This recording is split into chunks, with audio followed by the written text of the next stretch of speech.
மா சுப்பிரமணியனுக்கு அறிவு இருக்கா இல்லையான்னு தெரியல.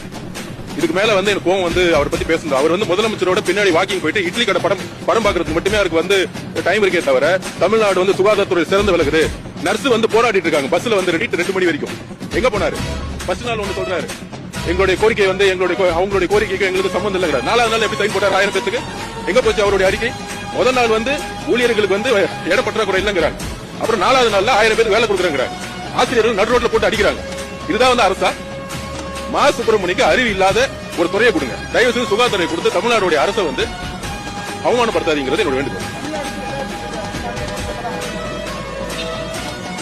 சிஎம் விஜய் அவர்கள் 2026 வருவாரு. ஒட்டுமொத்தமா ஆட்சி மாற்றம் வந்த பிறகு எல்லாம் சரி செய்யப்படும். உண்மை வெளியே வரணும். கண்டிப்பா உண்மை வெளிவரணும். 41 உயிர்கள் எங்க குடும்பத்தில் நாங்க இழந்திருக்கோம். அந்த உண்மைக்காக நாங்க போராடிட்டு இருக்கோம். எங்க பற்ற எல்லா ஆதாரத்தையும் மினிட்டா நாங்க